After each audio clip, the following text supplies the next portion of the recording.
Hello, everyone. This is James with The World's Last Night.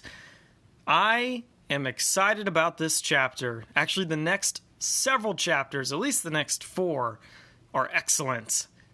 This story is wonderfully crafted, as only God could craft. And today we are going to talk a little bit about Joseph's brothers. And we're going to have a very interesting reunion between Joseph's brothers and himself. But before I jump into the chapter, I wanted to make a correction from the last chapter. I was re-listening to chapter 41, and I saw I messed up. I read that Joseph had married Asenath, daughter of Potiphar, priest at On, and I had assumed that that was talking about the daughter being a priest. Well, it's obvious upon rereading it that that's not true. First, it would be a priestess, but really Potiphar is the priest at On, and it's his daughter Asenath that Joseph marries. So, a little bit of correction there. But let's begin chapter 42, verse 1. When Jacob learned that there was grain in Egypt, he said to his sons, "Why do you keep looking at each other? Listen," he went on, "I have heard there's grain in Egypt. Go down there and buy some food for us, so that we will live and not die." So 10 of Joseph's brothers went down to buy grain from Egypt. But Jacob did not send Joseph's brother Benjamin with his brothers, for he thought something might happen to him. So these brothers are with Jacob. We're back in their land, in Canaan. As you know, there's a famine. So this has affected their family. And it sounds like, if you could imagine, every time the name Egypt comes up, these brothers get a little antsy. Why? Because that's where they sold Joseph to Potiphar. And they don't want to go to Egypt. And so they know that the food is in Egypt right now during this famine. And their dad, Jacob's like, why are you looking at each other like this? Like, go to Egypt, go get us food, like, duh. But these brothers are hesitant to do it, which makes sense. It'd be a lot like if, 2 people murdered someone and they buried the body under a bridge at a specific river. Well, anytime someone brought up bridge or whatever, they might get a little antsy, right? Because their conscience condemns them. And so all these brothers, their consciences are condemning them. They're being convicted of their sin every time they hear Egypt. At least that's how I would interpret that. Well, now Jacob's gun shy, right? He's sending these brothers, but he's saving Benjamin. Benjamin is the other son born from Rachel. So he definitely has favorites. Rachel's sons are his favorite. And he's gun shy. He doesn't want to lose his other favorite son. So he's sending the others, but he's leaving Benjamin. And so he's got 11, he's sending 10, basically. So we'll keep reading.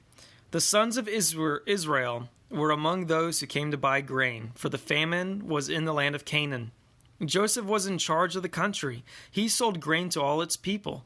His brothers came and bowed down before him with their faces to the ground. Ha ha! Now we see this dream that Joseph had when he was 17 being fulfilled. Each of these brothers are bowing down to Joseph.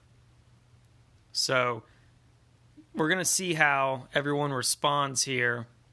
Little hint, they're not going to recognize Joseph. So this is very interesting. We'll see, how does Joseph go about this situation? What is God doing in Joseph? What is God doing to try to reconcile these people to each other? What is he doing to convict these brothers of their sins? So keep all those things in mind as we read. When Joseph saw his brothers, he recognized him, but he treated them like strangers and spoke harshly to them. "Where do you come from?" he asked. "From the land of Canaan to buy food," they replied. Although Joseph recognized his brothers, they did not recognize him. Joseph remembered his dreams about them and said to them, "You are spies. You have come to see the weakness of the land." "No, my lord. Your servants have come to buy food," they said. "We are all sons of one man. We are honest. Your servants are not spies." "No," he said to them, "you have come to see the weakness of the land." But they replied, "We, your servants, were 12 brothers, the sons of one man in the land of Canaan. The youngest is now with our father, and one is no longer living." So you can imagine that probably hurts Joseph, and they don't have any reason to believe Joseph's dead, right? They sold him into slavery. They didn't murder him. Yet they've come up with this lie. They told their dad that he was dead, and they have repeated it so many times that they now themselves somewhat believe it. So that's sort of the pernicious nature of lies. You can believe your own press, believe your own propaganda. Joseph is treating them harshly, though. He's coming up with his pretense, calling them spies. You're going to see what he wants, how he wants to punish them for that. But God's using this interaction for his redemptive work. So keep that in mind. Then Joseph, this is verse 14. Then Joseph said to them, "I have spoken. You are spies." Remember how powerful Joseph is? I mean, it's a pretty big deal. He's got the signet ring of Pharaoh. This must be terrifying for his brothers. Verse 15, "This is how you will be tested. As surely as Pharaoh lives, you will not leave this place unless your youngest brother comes here. Send one of your number to get your brother. The rest of you will be imprisoned, so that your words can be tested to see if they are true. If they are not, then as surely as Pharaoh lives, you are spies." So Joseph imprisoned them together for 3 days. Joseph's got a plan here. He's obviously made this test, and he's really trying to get these people the same way that God deals with us, really. He's trying to get them to think about and dwell on their sin. And he's sort of being a verbal mouthpiece for their conscience. Verse 18, "On the third day, Joseph said to them, 'I fear God. Do this, and you will live.'" Now, the reason I think that Joseph would say, "I fear God," is because he wants them to know that he is an honest man, like he's a man of his word. If they do this, they're going to live. So, "If you are honest men, let one of you be confined to the guardhouse, while the rest of you go and take grain to relieve the hunger of your households. Bring your youngest brother to me so that your words can be confirmed, then you won't die." And they consented to this. So this is after 3 days in prison. Now he is going to hold one of them hostage, send the rest back with supplies to then bring back the youngest brother, Benjamin, to prove that they're telling the truth. Verse 21, "Then they said to each other, 'It is plain that we are being punished for what we did to our brother. We saw his deep distress when he pleaded with us, but we would not listen. That is why this trouble has come to us.'" So these brothers are now being convicted by their sin. God's obviously convicting them of their sin. And so what they're doing is, even if something isn't related at all, right? They're circling the lines, they're circling the dots, they're drawing conclusions, thinking that this general calamity, and they may have done this their entire lives, this general calamity is due to this really dark secret that they have between them for the sin that they've committed. So they're attributing it to selling their brother into slavery. Verse 22, "But Reuben replied, 'Didn't I tell you not to harm the boy? But you wouldn't listen. Now we must account for his blood.' They did not realize that Joseph understood them, since there was an interpreter between them." He's so sneaky. So Joseph has been using an interpreter because they're Hebrew, so they speak a different language than the Egyptians. And Joseph has this, he doesn't let them know that he understands and speaks Hebrew himself. So verse 24, this is a big one. "He turned away from them and wept. Then he turned back and spoke to them." So Joseph secretly turns away after hearing this, hearing Reuben, because at least he has one brother, right? Reuben tried to save his life. And he also, I guess, feels bad for his brothers. Like, he probably still loves them. He's a more mature man now. He's been walking with God for some time now. He doesn't harbor this bitterness, and in fact, I would assume he wants to reconcile. Okay, he turned away from them and wept. Then he turned back and spoke to them. He took Simon from them and had him bound before their eyes. Joseph then gave orders to fill their containers with grain. return each man's money to his sack, and give them provisions for their journey. This order was carried out. They loaded the grain on their donkeys and left there. So he's taking care of his brothers even though they don't deserve it. He's taking care of his household. That's a hallmark of a righteous man, to bless your enemies. And what happens when we bless our enemies? Well, frequently in my experience, God then makes it easier to forgive them, and the memories that are so painful don't creep up as frequently, and if they do, they're overshadowed by what is currently going on in one's life. The hope that you have, and also the glory that you find in your relationship with Jesus. And so I think that Joseph has the right medicine here to help alleviate his heartache, and that is by actually blessing the very people that cursed him, that sold him into slavery. I mean, think about that. Sold him into slavery, and then eventually he was imprisoned. His best years of his life were spent in horrid servitude to others. I guess not horrid, but he had no freedom, right? He rose to the top in both those scenarios, which is great. God blessed him through it. But it certainly wasn't the life I think that he wanted as a 17-year-old boy. So he has a contrite heart. He wept, and he's blessing those who once cursed him. All right, verse 27. At the place where they lodged for the night, one of them opened his sack to get feed for his donkey, and he saw his money there at the top of the bag. He said to his brothers, "My money has been returned. It's here in my bag." Their hearts sank.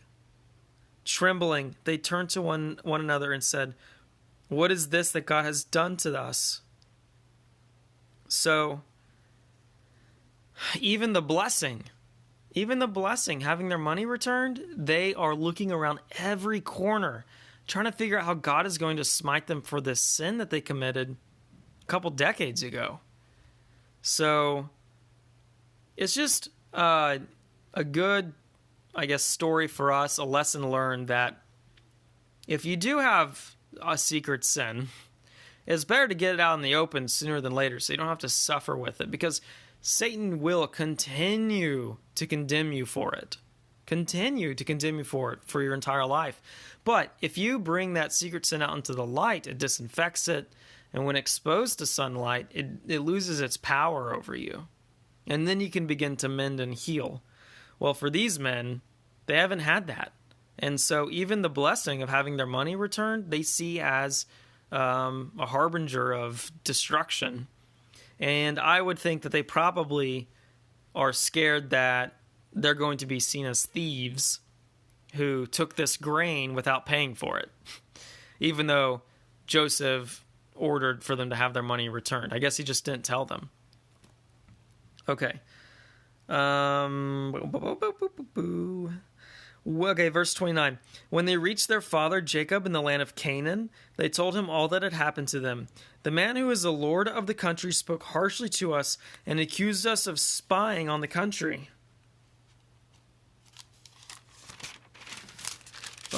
But we told him, we are honest men and not spies. We were 12 brothers, son of the same father. One is no longer living, and the youngest is now with our father in the land of Canaan.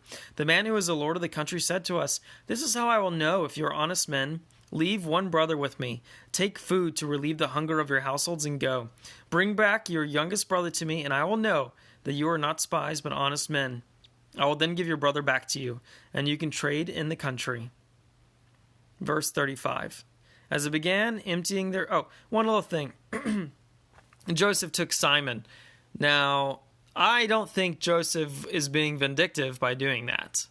I rather think God's using it as a wise plan in order to get Joseph's full family to Egypt, right? He said, bring back the youngest brother. He wants to reconcile with all of them. That would be the suspect. Now, if you haven't read this before, you might think instead of that, he wants to punish all of them. But knowing the ending of this story, looking back, it seems more likely that he's just using it as a ploy to get them all together in one spot and to be reconciled. But likewise, you feel like God is using these circumstances to convict these men, to bring them to a place to where they fear Joseph where they want to seek forgiveness. So there's a lot of emotion going on here. I'm sure they all have some sort of anticipation about what's going to happen next concerning this sin that we committed 20 years ago here in Egypt, or there in Egypt. Okay. As they began emptying their sacks, there in each man's sack was his bag of money. When they and their father saw their bags of money, they were afraid. So now they emptied all the sacks, and they found out they have all the money back. Verse 36, their father Jacob said to them, "You have deprived me of my sons. Joseph is gone, and Simon is gone. Now you want to take Benjamin. Everything happens to me." So Jacob's being a sissy. I mean, he obviously... Okay, here's the deal. He is being very dramatic about Simon because he can get Simon back. Simon's still living. He's been lied to about Joseph, so there is that. But him saying everything happens to me is not the right attitude he should have. Another character obviously we've been talking about is Joseph, who everything did happen to Joseph, and Joseph had a right attitude about it, though. He actually turned and worshipped God, didn't curse God for it. So this man Jacob's been very blessed financially, spiritually, has dreams about God, and has had words from God. So he's been extremely blessed, and yet he's still complaining about his life. So you might think I'm being harsh on his character here, but I feel like at this point in his life, Jacob should have a little more faith in the God he serves. That's my entire point distilled than what he exhibits.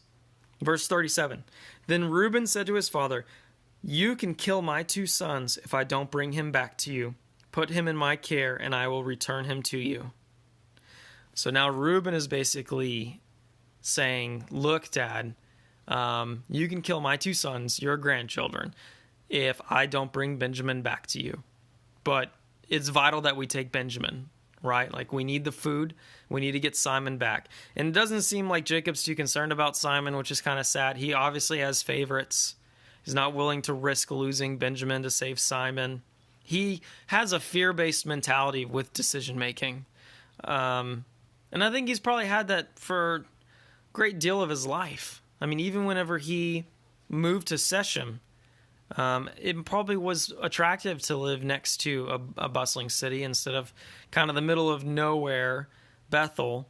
But God told him to go to Bethel, and God had to kick his butt to get him back to Bethel, remember? So I feel like Jacob's biggest flaw as a character is that he is fear-based. He has lots of great qualities. He's an extremely hard worker. He's had moments of like extreme faith in God. But like I said, I feel like he should be further along on his faith journey than this. But who am I, right, to judge? So, all right.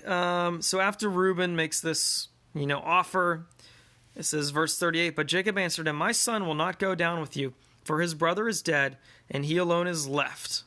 If anything happens to him on your journey, you will bring my gray hairs down to Sheol in sorrow." And that's the end of the chapter. We got some really great high drama out of this chapter.